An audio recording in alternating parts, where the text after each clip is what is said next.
ఆరే ముఖ్య కారకులను చెప్పుకున్న ఆ ప్రభుత్వం 15 ఆగస్టు 2023 తర్వాత వారి సర్వీసెస్ని పొడిగించుకోకుండా ఎందుకు మోసం చేసిందో కూడా అర్థం కాని పరిస్థితి. వారి సర్వీస్లో ఉన్నారో లేదో కూడా అర్థం కాని పరిస్థితి. ఎందుకు ఆ ప్రభుత్వం వాలంటీర్లు మోసం చేసిందో కూడా వారే చెప్పాల్సిన అవసరం ఉంది. ఏదేమైనా కూడా సమగ్రమైన రిపోర్ట్తో రమ్మని చెప్పేసి ముఖ్యమంత్రి గారు మంత్రిమండలి ఆదేశించడం జరిగింది. సంబంధిత శాఖని తప్పకుండా తర్వాత నెక్స్ట్ వారి గురించి తగు నిర్ణయం తీసుకుంటుందని చెప్పేసి కూడా మనం చేస్తాను. అదేవిధంగా జిఓ నెంబర్ 6 and 7 సచివాలయం ఉద్యోగస్తులకి వాలంటీర్లకి ప్రతి నెల 200 రూపాయల ఆర్థిక సహాయం చేయబడింది. దేనికోసమంటే న్యూస్ పేపర్ కొనుక్కోవటం కోసం. న్యూస్ పేపర్ కొనుక్కోవటం కోసం 200 రూపాయలు ప్రతి ఒక్కరికి కూడా ఆర్థిక సాయం చేయడం జరిగింది. ఆ జియోని ఈరోజు విత్డ్రా చేసుకోవడం కూడా జరిగిందని చెప్పేసి మనం చేస్తాం. ఎందుకంటే సోషల్ మీడియా ద్వారా ఏ వార్తకైనా సరే యాక్సెస్ ప్రతి ఒక్కరికి కూడా ఉంటుంది. ప్రత్యేకంగా వీళ్ళంతా ఉద్యోగస్తులు కాబట్టి అది పెద్ద సమస్య కాదు. సోషల్ మీడియాలో అన్ని పేపర్లు అందుబాటులో ఉంటున్నాయి, అన్ని వార్తలు అందుబాటులో ఉంటున్నాయి. అంతేకాకుండా ఇక్కడ సంవత్సరానికి 102 కోట్ల రూపాయలు ఖర్చు చేయడం జరిగింది. ఈ 102 కోట్ల ద్వారా మాకున్న సమాచారం ఏంటంటే కేవలం ఒకే ఒక పత్రికని కొనడం జరిగిందని చెప్పేసి చెబుతా ఉన్నారు. ఏ విధంగా ఇటువంటి ఉత్తర్వులు ఇచ్చారు, ఈ 102 కోట్లు ఏ పత్రికకి లబ్ధి చేకూరింది, ఉద్దేశపూర్వకంగా జరిగిందా లేకపోతే ఏ విధంగా జరిగింది? ఎందుకంటే మాకున్న సమాచారం ఏ ఇతర పత్రికను కూడా ఈ సచివాలయ ఉద్యోగస్తులు కానీ ఈ వాలంటీర్లు కానీ కొన్నట్లు ఎక్కడ సమాచారం లేదు. కాబట్టి ఏ విధంగా జరిగింది, మోడస్ ఆపరేషన్ ఏంటి, ఎందుకు ఇచ్చారు, దీని ద్వారా ఈ సంవత్సరానికి 102 కోట్ల రూపాయలు ఏ పేపర్కి లేతే ఏ మీడియాకి లబ్ధి చేకూరిందో కూడా సమగ్రమైన సమాచారాన్ని అందించమని చెప్పేసి కూడా చెప్పడం జరిగిందని చెప్పేసి రిపోర్ట్ ఇవ్వమని చెప్పేసి ఆదేశించడం కూడా జరిగిందని చెప్పేసి మనం చేస్తాను. అదేవిధంగా భోగాపురం ఇంటర్నేషనల్ ఎయిర్పోర్ట్ని దాని పేరు మార్చి మహనీయుడు అల్లూరి సీతారామరాజు ఇంటర్నేషనల్ ఎయిర్పోర్ట్గా పేరు పెట్టడం కోసం ఆమోదించడం జరిగింది. ఆ పేరు మార్పు కోసం ఉభయ సభల ముందు కూడా ఈ విషయాన్ని ప్రవేశపెట్టి తద్వారా సభల ద్వారా కేంద్ర ప్రభుత్వాన్ని కూడా పేరు మార్చడం కోసం రిక్వెస్ట్ చేయడానికి తీర్మానించడం జరిగిందని చెప్పేసి మనం చేస్తాను. అదేవిధంగా కూటమి యొక్క మొట్టమొదటి 100 రోజులు పరిపాలనలో భాగంగా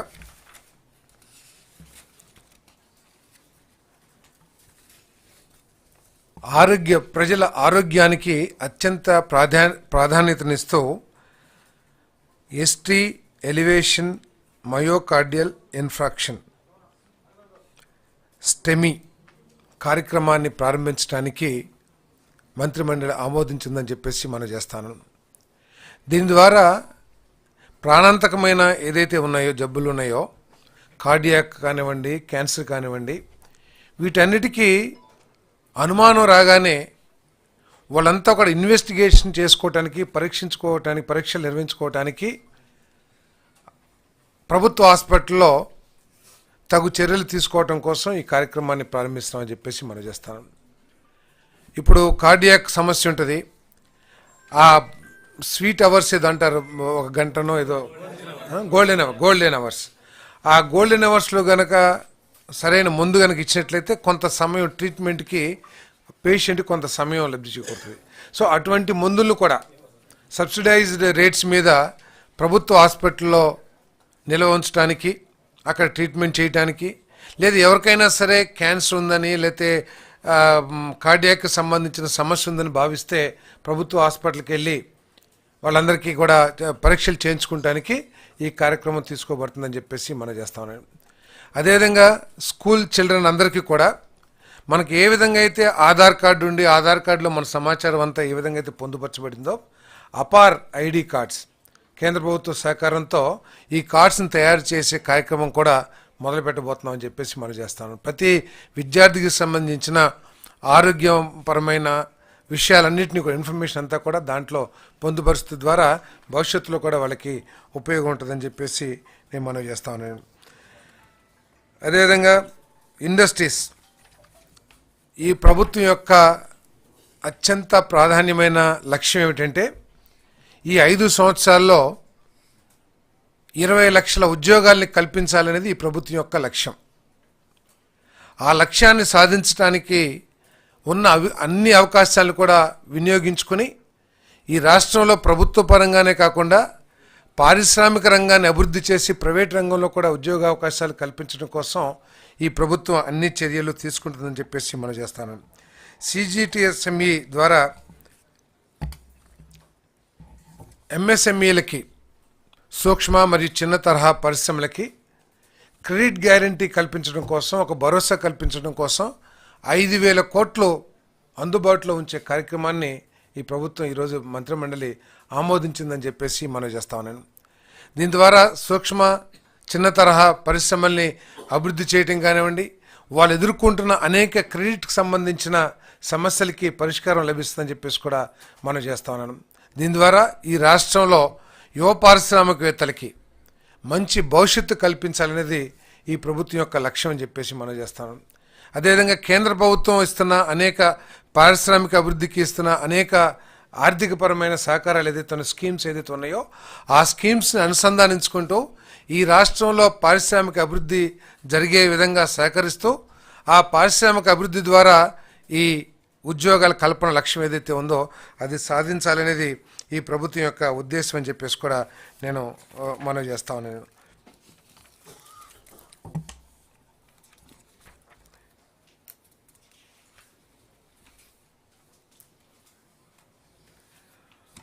హోంశాఖ మన మాజీ సైనికులు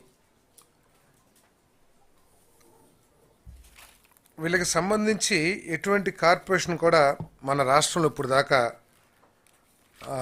ఏర్పాటు చేయలేదు. కేవలం 6 రాష్ట్రాల్లో మాత్రమే ఇటువంటి కార్పొరేషన్స్ని ఏర్పాటు చేయడం జరిగింది. ముఖ్యంగా మహారాష్ట్రలో ఈ కార్పొరేషన్ ద్వారా వాళ్ళందరూ కూడా బాగా లబ్ధి పొందుతున్న విషయాన్ని కూడా ఈరోజు చర్చించడం జరిగిందని చెప్పేసి నేను మనవి చేస్తాను. నేను మరి కార్పొరేషన్ ఇక్కడ ఏర్పాటు చేయడమే కాకుండా మొట్టమొదటి విడతగా 10 కోట్ల రూపాయలని కార్పొరేట్ ఫండ్గా కూడా ప్రభుత్వం ఇవ్వడానికి నిర్ణయించిందని చెప్పేసి మనం చేస్తా ఉన్నాను. రాబోయే రోజుల్లో అవసరమైతే ఇంకా ఎక్కువగా కూడా, ఎందుకంటే ఈ ఎక్స్ సర్వీస్ మెన్స్లో ఉట్టి సెక్యూరిటీ గార్డ్సే కాదు, ఇంజనీర్స్ ఉంటారు, డాక్టర్స్ ఉంటారు, నర్సులు ఉంటారు, అన్ని రకాలకు సంబంధించిన వ్యక్తులు ఉంటారు. కాబట్టి వారి సేవల్ని మనం వినియోగించుకోవటానికి ఉపయోగంగా ఉంటుంది. ఈ కార్పొరేషన్ ద్వారా వెళ్తే ఒక వ్యవస్థ ఏర్పడుతుంది. మనం స్కిల్ డెవలప్మెంట్ ఏ విధంగా అయితే మనం ఆలోచన చేస్తున్నామో ఈ కార్పొరేషన్ ఏర్పాటు ద్వారా దీంట్లో అందరు ఎక్స్ సర్వీస్ మెన్స్ వచ్చి వారి సర్వీసెస్ని కూడా, ఎందుకంటే వాళ్ళు చాలా డిసిప్లిన్డ్గా ఉంటారు, వాళ్ళ లైఫ్ స్టైల్ కూడా కొద్దిగా ఒక డిసిప్లిన్ విధానంలో జరిగి ఉంటుంది. కాబట్టి వాళ్ళ సేవలను కూడా వినియోగించుకోవాలి, వాళ్ళకి ఆర్థిక సహాయం అందించాలి అని చెప్పేసి ఈ నిర్ణయం కూడా తీసుకోబడిందని చెప్పేసి మనం చేస్తాను.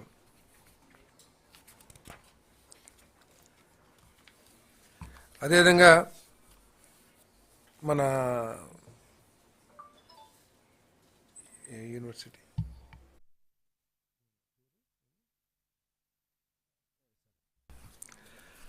మన రాష్ట్రంలో SRM యూనివర్సిటీ మన అమరావతిలోనే గత ప్రభుత్వం చంద్రబాబు నాయుడు గారి నాయకత్వంలో SRM యూనివర్సిటీ ఏర్పాటు చేయబడ్డ విషయం అందరికీ తెలిసిందే. తర్వాత వచ్చిన ప్రభుత్వం అనేక సమస్యలు వారికి సృష్టించారని చెప్పేసి వార్తల ద్వారా తెలుసుకున్నాం. ఇప్పుడు వారు SRM యూనివర్సిటీ అనేది టాప్ 10 యూనివర్సిటీలో ఒక యూనివర్సిటీ అనేది కూడా మనకు సమాచారం ఉంది. మరి వాళ్ళు ఇప్పుడు డీమ్ టు బి యూనివర్సిటీగా మార్పు చెందాలని చెప్పేసి కేంద్ర ప్రభుత్వ నిబంధనల ప్రకారం వాళ్ళు ఏదైతే పెట్టుకున్నారో దాన్ని ఆమోదించడం కూడా జరిగిందని చెప్పేసి మనం చేస్తాం. ఎందుకంటే ప్రైవేటు యూనివర్సిటీస్ ఈ కాంపిటేటివ్ వరల్డ్లో టెక్నాలజీగా కానివ్వండి, లేకపోతే అన్ని విధాలు కూడా పోటీ పడి మంచి సాంకేతిక పరిజ్ఞానాన్ని రాష్ట్ర విద్యార్థులకి అందించే అవకాశం ఉంటుంది. కాబట్టి అన్ని రాష్ట్రాల కంటే మన రాష్ట్రంలోనే తక్కువగా ఉన్నాయి. తెలంగాణలో దాదాపు 29 డీమ్డ్ టు బి యూనివర్సిటీస్ ఉంటే మన దగ్గర కేవలం 5-6 మాత్రమే ఉన్నాయి. మరి ఇటువంటి యూనివర్సిటీస్ని అభివృద్ధి చేస్తానికి, తద్వారా మన రాష్ట్రంలోని యువకులకి అంటే విద్యార్థులకి మెరుగైన విద్యా అవకాశాలు కల్పించడం కోసం ఈ నిర్ణయం తీసుకోబడిందని చెప్పేసి మనం చేస్తాను. మరి ముఖ్యమంత్రి గారు దీని మీద ప్రత్యేకంగా దృష్టి పెట్టి దేశంలో ఉన్న టాప్ యూనివర్సిటీస్తో మాట్లాడి ఆ యూనివర్సిటీస్ని ఇక్కడ తీసుకురావాలని చెప్పేసి కూడా ప్రయత్నం చేస్తున్నారు. మరి కుమార్ మంగళం బిర్లా గారు అనుకుంటాను, వారితో కూడా మాట్లాడి బిట్స్ పిలానీని ఈ రాష్ట్రంలో ఏర్పాటు చేయమని చెప్పేసి ఆహ్వానించడం జరిగింది. వారు కూడా దానికి సుముఖత వ్యక్తపరిచినట్లు 1000 కోట్ల పెట్టుబడితో బిట్స్ పిలానీ ఇక్కడ అభివృద్ధి చేయాలని చెప్పేసి కూడా ఆలోచన చేస్తున్నారని చెప్పేసి మనం చేస్తా ఉన్నాను. మరి అదేవిధంగా సుప్రీంకోర్టు అడ్వకేట్స్ అందరు కలిపి ఒక ఉన్నతమైన లా యూనివర్సిటీని బెంగళూరులో నెలకొల్పారు. అది దేశంలోనే టాప్లో ఉన్న విషయం అందరికీ తెలిసిందే. సేమ్ అదే సుప్రీంకోర్టు అడ్వకేట్స్ అందరూ కలిసి ఈ రాష్ట్రంలో కూడా బెంగళూరు కంటే కూడా మెరుగైన లా యూనివర్సిటీని ఏర్పాటు చేస్తానికి ఆలోచన జరుగుతున్నాయని చెప్పేసి కూడా మీకు మనవి చేస్తాను.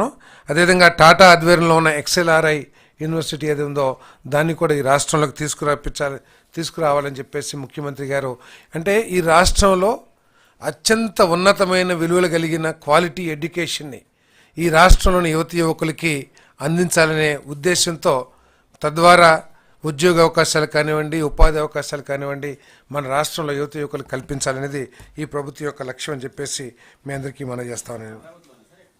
అంటే డిఫరెంట్ ప్లేసెస్, ఈ SRM అయితే మన అమరావతిలో ఉంది, బిట్స్ పిలానీ తర్వాత లా యూనివర్సిటీ వాళ్ళంతా కూడా వచ్చి వాళ్ళకి ఎక్కడెక్కడ కావాలో ఎక్కడైనా సరే వారికి అన్ని విధాలకు కూడా ఈ ప్రభుత్వం సహకరించి ఉన్నత విలువ కలిగిన విద్యా సంస్థల్ని ఈ రాష్ట్రంలో తీసుకురావాలనేది ఈ ప్రభుత్వం యొక్క ఉద్దేశం. ఎందుకంటే ఏం లేదండి, వాళ్ళు డీమ్ టు బి యూనివర్సిటీ కావాలంటే ఇస్తాం, వారికి కావాలంటే ఇస్తాం. ఇప్పుడైతే డీమ్ టు బి యూనివర్సిటీగా పర్మిషన్ ఇవ్వటం జరిగింది. వారికి ఒకవేళ ఇంకా ఏదైనా ఇప్పటికి 24 లక్షల స్క్వేర్ ఫీట్ల భవంతుల్ని వాళ్ళు నిర్మించారు. కొన్ని వేల మంది విద్యార్థులకి ఇప్పటికే వాళ్ళు విద్యను అందించారు. ఇంకా ఏదైనా కోర్సెస్ పెంచుకుని ఇంకా ఇన్ఫ్రాస్ట్రక్చర్ పెంచుకోవాలని ఆలోచన ఉంటే ప్రభుత్వం తప్పకుండా ఆలోచన చేస్తానని చెప్పేసి మనం చేస్తాను. అదేవిధంగా తెలుగుదేశం పార్టీకి బలహీన వర్గాలు వెన్నుముక అని చెప్పేసి అందరికీ తెలిసిందే. మరి వారికి ఇంకా ఎక్కువగా రాజకీయ అవకాశాలు కల్పించాలి, చట్టసభల్లో కూడా వాళ్ళకి స్థానం కలగాలి. ప్రస్తుతం ఉన్న రాజకీయ పరిస్థితుల్లో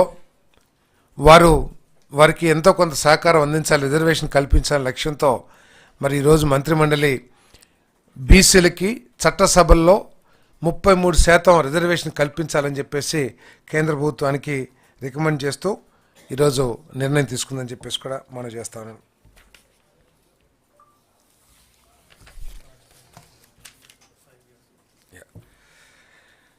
రాష్ట్రంలో ఇంకొక మరొక ఇంపార్టెంట్ ముఖ్యమైన సమస్య కానివ్వండి, లేకపోతే నిర్లక్ష్యానికి గురి కాబడుతున్న సెక్షన్ కానివ్వండి, కౌలు రైతులు. వేల కోట్ల రూపాయలు, లక్షల కోట్ల రూపాయలు SLBC వాళ్ళంతా కూడా రైతు రుణాలు ఇస్తున్నారు, ఇవ్వట్లేదని చెప్పలేం. కానీ అవన్నీ కూడా రైతులకు అందుతున్నాయి. కానీ ఎక్కువగా వ్యవసాయం చేస్తుంది కౌలు రైతులు. బీసీలు, ఎస్సీలు, ఎక్కువగా భూమి లేని నిరుపేదలు, వీళ్ళందరూ కూడా ఎక్కువగా కౌలు వ్యవసాయం చేస్తూ ఉన్నారు. వాళ్ళకి నేరుగా ఆర్థిక సహాయం బ్యాంకుల నుంచి కానివ్వండి, నిబంధనల మూలంగా ప్రభుత్వం తరపు నుంచి కానీ అందట్లేదనేది అందరి చాలామంది అభిప్రాయం. సో వారికి న్యాయం చేయాలనే లక్ష్యంతో ఈ కౌలు కార్డులు ఏదైతే ఉన్నాయో వాటి ప్రొఫార్మాని మార్చాలని చెప్పేసి మరి ఈ ప్రభుత్వం నిర్ణయించిందని చెప్పేసి ఈ సందర్భంగా నేను తెలియజేస్తా ఉన్నాను.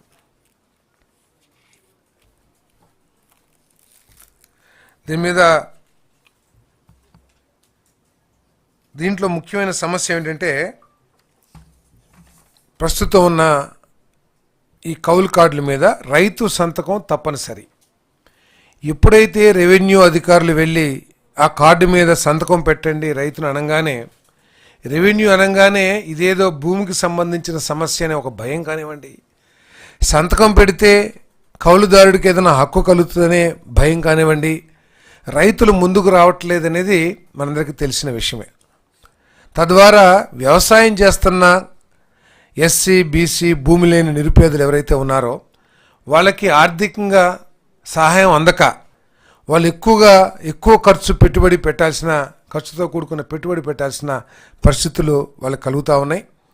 కాబట్టి ఈరోజు దాంట్లో రైతు సంతకం అవసరం లేకోకుండా కౌలు కార్డు ఏదైతే 2011లో ఆనాటి ప్రభుత్వం ఏర్పాటు చేసిందో అటువంటి అదే నమూనాలో కౌలు కార్డులు ఏర్పాటు చేయాలనేది ఈ ప్రభుత్వం ఆలోచన చేస్తుందని చెప్పేసి మనం చేస్తా ఉన్నాను నేను. ఎందుకంటే 2014-2019 మధ్యలో చంద్రబాబు నాయుడు గారు ముఖ్యమంత్రిగా ఉన్నప్పుడు వారు ఇచ్చిన కౌలు కార్డుల్లో రైతు సంతకం అవసరం లేకోకుండా కౌలు కార్డులు ఇచ్చారు. దానివల్ల కూడా నేరుగా ఎఫెక్ట్ కూడా మనకి కనపడతా ఉంది. 2014-2019 మధ్యలో 26,77,638 మందికి టెనెంట్ ఫార్మర్స్ ఉంటే 9,681 కోట్లు వాళ్ళకి ఆర్థిక సహాయం అందించింది పంట రుణాలు. 2019-2024 మధ్యలో కేవలం 10,65,000 మందికి మాత్రమే కార్డులు ఇవ్వటం జరిగింది. అంటే సగం కంటే కూడా తక్కువ, 30% or 40% మందికి మాత్రమే కౌలు కార్డులు ఇచ్చారు. తద్వారా 2,345 కోట్లు మాత్రమే వారికి రుణాలకు అందినాయి. అంటే ఎంత నిర్లక్ష్యానికి ఈ కౌలు రైతులు గురి కాబడుతున్నారో ఒకసారి అందరూ కూడా బ్యాంకులు అందరూ కూడా ఆలోచించాలి. మరి అందుకనే మరి ముఖ్యమంత్రి గారు, వ్యవసాయ శాఖ మంత్రి గారు, మంత్రిమండలి అందరూ కూడా వారికి న్యాయం చేయాలనే ఆలోచనతో ముఖ్యమంత్రి గారు తర్వాత మంత్రిమండలి భావించింది ఏమిటంటే రైతుల్లో ఒక ఆందోళన కలిగే పరిస్థితి ఉంటుంది. ఎందుకు ప్రభుత్వం ఈ విధంగా ఫోర్స్ చేస్తుందని కానీ, లేకపోతే రెవెన్యూ అధికారులు ఇన్వాల్వ్ అవుతున్న మూలంగా తమ భూమి హక్కులకి ఏమన్నా భంగం కలుగుతుందని కానీ, ఇటువంటి అపోహలన్నీ తొలగించడం కోసం ఎక్కువగా రైతుల్లో స్టేక్ హోల్డర్స్ అందరితో కూడా ఎక్కువగా చర్చలు, డిబేట్స్ చేయమని చెప్పేసి మరి మంత్రిమండలి నిర్ణయించడం జరిగింది. అంతేకాకుండా రాబోయే రోజులు ఇప్పుడు దాకా రెవెన్యూ అధికారులు ఈ కౌలు కార్డులను ఇస్తున్నారు. తద్వారా రైతుల్లో కొంత అనుమానానికి గురయ్యే పరిస్థితి కనపడుతుంది. కాబట్టి ఇక నుంచి మండల్ అగ్రికల్చర్ ఆఫీసర్స్ ఎవరైతే ఉంటారో అగ్రికల్చర్ ఆఫీసర్స్ ఈ కార్డులు పంపిణీ చేయాలని చెప్పేసి కూడా ఆలోచన చేశారు. రైతులకి ఎట్టి పరిస్థితుల్లో ఎటువంటి నష్టం లేకోకుండా, వారి భూమి హక్కులకి ఎటువంటి నష్టం కలుక్కోకుండా ఈ కార్డులను ఇవ్వాలని చెప్పేసి ఈ విషయాన్ని ప్రజల్లోకి బాగా ఎక్కువగా తీసుకువెళ్ళి వాళ్ళకున్న అపోహలని తొలగించాలని, మరి కొంతమందికి రైతు హక్కు తర్వాత కౌలుదారుల హక్కు మీద కూడా అనేక అపోహలు ఉన్నాయి. కాబట్టి వాటన్నిటికీ మరి పరిష్కారం తొలగించాలని చెప్పేసి కూడా ప్రభుత్వం నిర్ణయించిందని చెప్పేసి మనం చేస్తాను. త్వరలో ఆ కార్డులు వచ్చే రబీకి ఇవ్వాలని కూడా ఆలోచన చేస్తామని చెప్పేసి మనం చేస్తాను.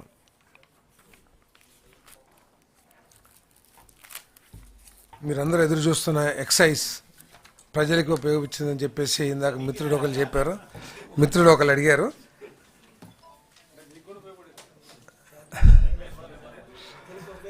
సరే, ఇది గత ప్రభుత్వం ఈ ఎక్సైజ్ విధానాన్ని పూర్తిగా భ్రష్టు పట్టించింది. కేవలం స్వార్థం కోసమే ఎక్సైజ్ పాలసీ తయారు చేయబడింది. ప్రజల ఆరోగ్యాన్ని కూడా లెక్క చేయకోకుండా కేవలం సంపాదనే లక్ష్యంగా గత ప్రభుత్వం ఎక్సైజ్ విధానాన్ని అమలుపరిచింది అనే విషయం ప్రజలందరికీ కూడా తెలిసిందే.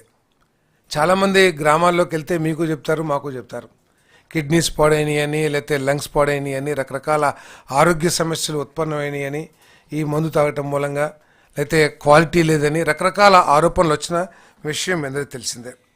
వాటన్నిటిని దృష్టిలో పెట్టుకుని ఆదాయం ముఖ్యం కాకుండా, ఆదాయం లక్ష్యం కాకుండా క్వాలిటీ, క్వాంటిటీ, ప్రైస్ వీటి ఆధారంగా కొత్త పాలసీ తీసుకురావాలని చెప్పేసి ఒక సబ్ కమిటీని వేయటం, ఆ సబ్ కమిటీ మరి ఈరోజు రికమెండేషన్స్ని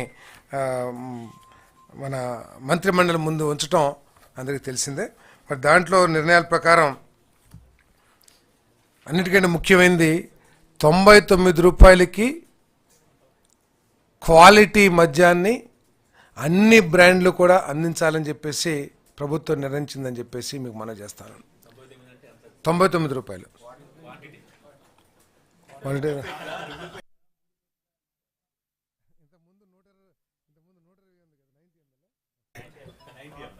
90 ml.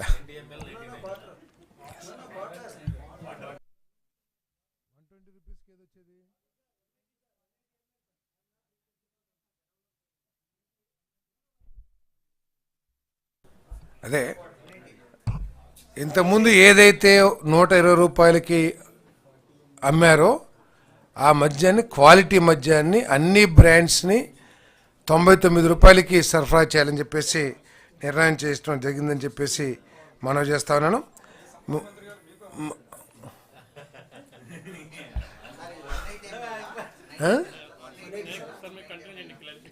క్లారిఫికేషన్ ఇస్తారు మీకు. తర్వాత ఇంకొక ముఖ్యమైన నిర్ణయం ఏంటంటే గీత కులాలకి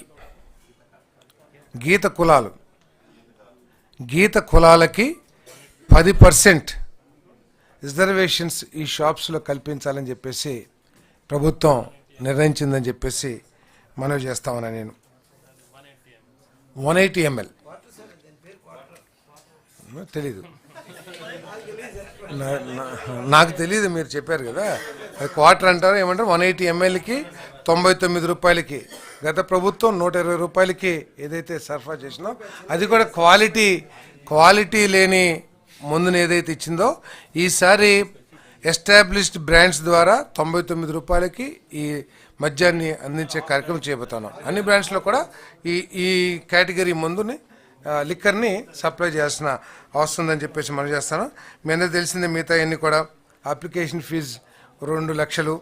తర్వాత షాప్స్ ఇచ్చే విధానం ఏమో డ్రాయల్స్ ద్వారా టెన్యూర్, ఇది 2 సంవత్సరాలకి షాప్ 2 years టెన్యూర్తో షాప్స్ ఇవ్వబడతాయి. మరి టైమింగ్స్ను కూడా 10 PM to 10 PM నిర్ణయించడం జరిగింది. 10 AM to 10 PM. టెండర్ కాదు, lottery system. 2 lakhs non refundable. Yes.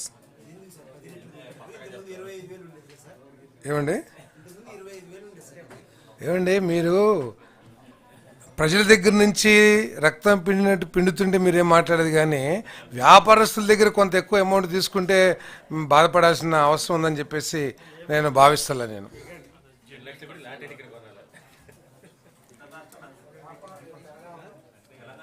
తర్వాత లైసెన్స్ ఫీజు 4 స్లాబ్స్లో 50 నుంచి 85 లక్షల రూపాయలు. తర్వాత ప్రాఫిట్ ఏమో 20% మార్జిన్ తో పాలసీ నిర్ణయించబడింది. తర్వాత పాపులేషన్ బట్టి, జనాభాను బట్టి ఎన్ని షాపులు అనేది నిర్ణయించడం జరిగిందని చెప్పి మనం చేస్తాము. అదేవిధంగా ప్రీమియర్ షాప్స్ కూడా 12 షాప్స్ని ఈ రాష్ట్రంలో ఏర్పాటు చేయాలని చెప్పేసి నిర్ణయం చేశారు.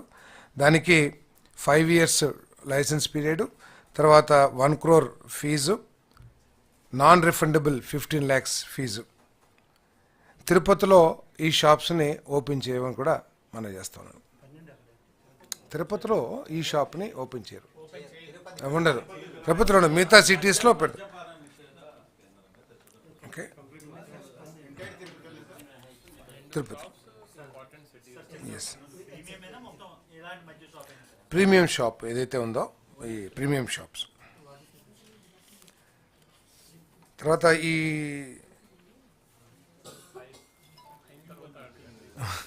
అయిన తర్వాత చెప్తాం. ఓకే, ఇంకేమో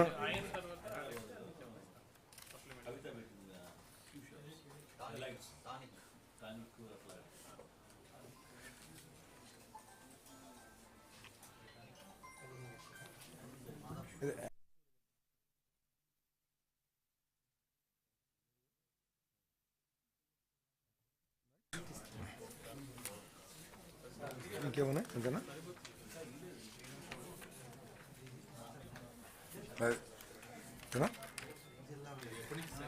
ఏది అంటే పాలసీ అక్టోబర్ నుంచి వస్తుంది, వారం రోజుల టీటీగా వస్తుంది. అదేవిధంగా పోలవరం డయాఫ్రమ్ వాల్ గురించి కూడా డిస్కషన్ మన మంత్రిమండలిలో తీర్మానించడం జరిగింది. మరి ముఖ్యమంత్రి గారు కేంద్ర ప్రభుత్వ అధికారులతోనూ జలవనరుల శాఖ అధికారులతోనూ మంత్రులతోనూ అదేవిధంగా సిడబ్ల్యూసి అధికారులతో కూడా చర్చించిన మీదట ఏ విధంగా దీన్ని చేయాలి, డయాఫ్రమ్ వాల్ ఏదైతే డ్యామేజ్ అయిందో దానికి 2 విధానాలు, బాక్స్ రిపేర్ ద్వారా ఒకటి, లేదు కొత్త డయాఫ్రమ్ వాల్ కట్టడం ద్వారా ఒకటి. 2 మార్గాల్లో అమెరికా నుంచి, యునైటెడ్ స్టేట్స్ నుంచి, కెనడా నుంచి కేంద్ర ప్రభుత్వం పిలిపించిన నిపుణుల ద్వారా కానివ్వండి, లేదా కేంద్ర ప్రభుత్వం నిర్ణయించిన ధర్మిలా దాన్ని కొత్త డయాఫ్రమ్ వాల్ నిర్మించాలని చెప్పేసి నిర్ణయం తీసుకున్నారు. అదేవిధంగా 12,000 కోట్ల రూపాయలు కేంద్ర ప్రభుత్వం శాంక్షన్ చేసిన విషయం కూడా తెలిసిందే. ఆ నిధులను వినియోగించుకుని 2-2.5 సంవత్సరాల్లో ఈ ప్రాజెక్ట్ని పూర్తి చేయాలని చెప్పేసి కూడా ప్రభుత్వం చిత్తశుద్ధితో ఉందని చెప్పేసి నేను మనవి చేస్తాను. అండి 990 కోట్లు. అదేవిధంగా మరి ఈ అధిక వర్షాల మూలంగా కానివ్వండి, లేకపోతే సాగునీటి గురించి కూడా చర్చ జరిగింది. మరి రిజర్వాయర్స్ అన్నీ కూడా ఫుల్గా ఉన్న విషయం అందరికీ తెలిసిందే. రాబోయే రోజుల్లో కరువు లేకోకుండా ఉండే విధంగా మరి జలవనరుల శాఖ పనిచేయాలని చెప్పేసి కూడా మరి ఆలోచన ముఖ్యమంత్రి గారు ఆదేశాలు ఇవ్వడం జరిగింది. రాయలసీమలో సాగునీటి ప్రాజెక్టుల మీద ప్రత్యేకమైన దృష్టి పెట్టాలని, రాయలసీమలో సాగునీటి సమస్య రాకోకుండా అన్ని చర్యలు తీసుకోవాలని చెప్పేసి ప్రత్యేకంగా ముఖ్యమంత్రి గారు జలవనరుల శాఖ అధికారులకు కూడా మరి ఆదేశించడం జరిగిందని చెప్పేసి మనం చేస్తా ఉన్నాను. కాంట్రాక్టు డయాఫ్రమ్ వల్ల ఉన్న కాంట్రాక్టర్కే ఇస్తాం మేలని చెప్పేసి కేంద్ర ప్రభుత్వం కూడా భావించింది. వారి సూచనల మేరకు ఉన్న కాంట్రాక్టర్నే కొనసాగించాలని. ఎందుకంటే గతంలో కూడా ఆ కాంట్రాక్టర్ జలవనరుల శాఖతో తెలుసుకుని చెప్తాను మీకు. ఎందుకంటే గతంలో కాంట్రాక్టర్ని మార్చడం ద్వారా కూడా ఇటువంటి జరిగిన కొంత ఇబ్బంది జరిగిందనేది కూడా మరి చర్చల్లో వచ్చిందని చెప్పేసి కూడా తెలిసింది. ఏ కాంట్రాక్ట్, ఏ టెండర్ ఉంటే ఆ టెండర్, ఏ కాంట్రాక్టర్ ఉంటే ఆ కాంట్రాక్టర్ కొనసాగిస్తున్నాం కాదు, నామినేషన్ కాదు. టెండర్ ప్రతి సంవత్సరానికి ఎవ్రీ ఇయర్ ఇస్తారు. ఓకే, మిగతా కూడా చేశారు కదా.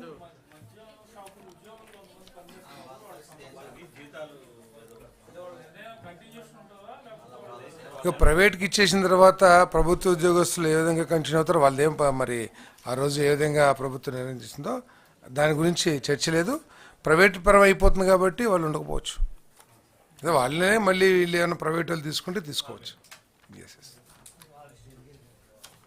సో మన దీని గురించి కూడా మన వరదల్లో జరిగిన నష్టం గురించి, వాళ్ళకి అందించే నష్టపరిహారం గురించి కూడా చర్చ జరిగింది. ఆల్రెడీ మీకు ఆ సమాచారం ఉంది కదా, అందుకే. అవును, స్టెమీ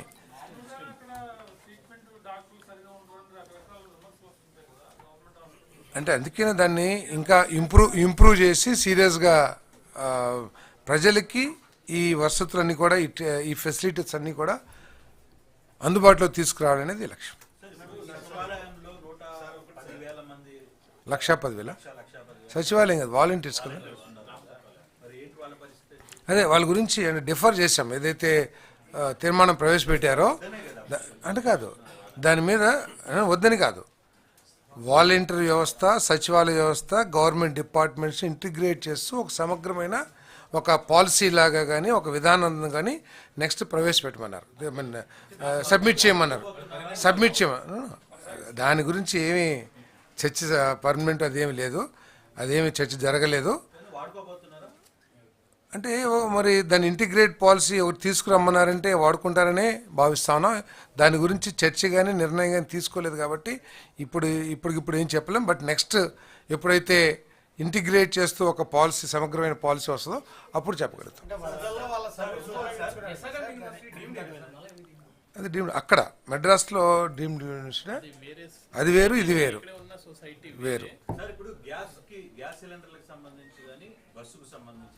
యువకులకు మహిళలకు వీటి డిస్కషన్ ఏమైనా వచ్చిందా? మంత్రులను అడిగినప్పుడు మంత్రులు దీని వైపు ఈరోజు మంత్రి మండలి ఎజెండాలో అయితే అది లేదు. ఓకే, అది డిస్కస్ చేసినప్పుడు, అది నిర్ణయం తీసుకున్నప్పుడు ఫస్ట్ మీకే తెలియజేస్తాం.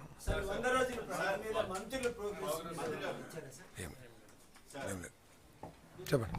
ఎస్ఆర్ఎం యూనివర్సిటీ డీమ్డ్ యూనివర్సిటీగా చేయడం మంచిది ప్రతిపాదన సార్. కాకపోతే ఇది పేదవాడికి కనీసం ఒక్క రూపాయికైనా, అంటే ఆ యూనివర్సిటీ పేదవాడికి అసలు పనికొచ్చే యూనివర్సిటీ కాదండి. అవునా? లోపలికి కూడా రాని పేదవాడికి అంటే వాళ్ళు యూజీసీ రూల్స్ ప్రకారం, గవర్నమెంట్ ఆఫ్ ఇండియా రూల్స్ ప్రకారం ఎంసెట్ లో క్వాలిఫై లేదు. అది ఎంసెట్ మన ఆంధ్రప్రదేశ్ ఎంసెట్ రాసామనుకోండి, దానిలో వెళ్ళడానికి క్వాలిఫై లేదు. అంటే కొన్ని డీమ్ టు బి యూనివర్సిటీలో వాళ్ళ ఓన్ ఎగ్జాము, వాళ్ళ ఓన్ కరికులం పెట్టుకునే అవకాశాలు చట్టమే కల్పించింది. బహుశా వాళ్ళు దీంట్లోకి రారా, జేఈలోకి? సార్ గత గవర్నమెంట్ ఇట్లాంటి కేఎల్ గానీ ఎస్ఆర్ఎం గానీ లేకపోతే ఇంకొక ఎంసెట్ కన్వెనబుల్, అంటే ఎంసెట్ రాసిన విద్యార్థులు దానిలో ప్రవేశం ఉంటేనే మేము ఇక్కడ దీనికి సంబంధించి అరేంజ్ చేస్తాం. లేకపోతే అరేంజ్ చేయమని డైరెక్ట్. ఇప్పుడు సరే, సీఎం గారు ఏదైనా చెప్పవచ్చు, ఆఖరికి దానికి రోడ్డు కూడా వేయలేదని చెప్పేసి కూడా ఎస్ఆర్ఎంఎల్ స్టేట్మెంట్ కూడా ఇచ్చారు. మాకు ఇంత పెద్ద ఇన్ని వేల కోట్ల రూపాయలు పెట్టుబడి పెట్టి మీ రాష్ట్రంలోకి యూనివర్సిటీ పెట్టాము, కానీ దానికి రోడ్డు అటువంటి మౌలిక వసతులు కల్పించట్లేదు అని కూడా చెప్పారు. ఆయన పక్కన పెడదాం. గవర్నమెంట్ ఆఫ్ ఇండియా రూల్స్ ప్రకారం ప్రైవేట్ యూనివర్సిటీ స్థాపించుకోవడానికి అవకాశాలు ఉన్నాయి, deem to be universities.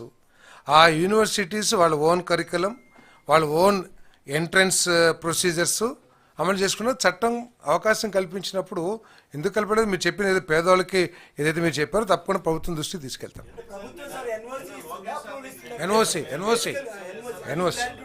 NOC approval ఇచ్చే అధికారం మాకు ఉండదు కదా. డీమ్ టు బి యూనివర్సిటీ ఇచ్చే అధికారం రాష్ట్రానికి లేదు, అది కేంద్ర ప్రభుత్వానికి ఉంది. ఎన్ఓసి మేము ఇస్తాం. నిన్న లోకేష్ సార్ దగ్గరికి ఒక పేద విద్యార్థి వచ్చాడు సార్, వాళ్ళ తల్లిదండ్రులతో పాటు. అంటే ప్రతి ఏడాది 3 లక్షలు కట్టడానికి ఇష్టపడ్డాడు. కానీ డొనేషన్ తీయమని నేను తెలుగుదేశం కార్యకర్తనండి, డొనేషన్ కట్టించుకోకుండా మీరు అరేంజ్ చేయండి సార్, 10 లక్షలు అడుగుతున్నారు డొనేషన్ అని. ఓఎస్డీ చెప్పినా అక్కడ డొనేషన్ తీసుకోవడానికి రెడీ అయ్యారు, కానీ అతనికి సీట్ ఇవ్వలేదు. సార్, అక్కడ ఓఎస్డీ చెప్పారు, మంత్రి గారు చెప్పారు కాదు. ఇక్కడ క్వశ్చన్, ఇక్కడ ప్రైవేట్ విద్యా వ్యవస్థ ఈ రాష్ట్రంలో అనేక దశాబ్దాల నుంచి ఉంది. వాళ్ళ ఫీ స్ట్రక్చరు వాళ్ళు నిర్ణయించుకునే అవకాశం మన చట్టాలు చాలా వరకు కల్పిస్తున్నాయి. ఆ చట్టాలను అధిగమించి ఉంటే తప్పకుండా ప్రభుత్వం దృష్టి పెడుతుంది.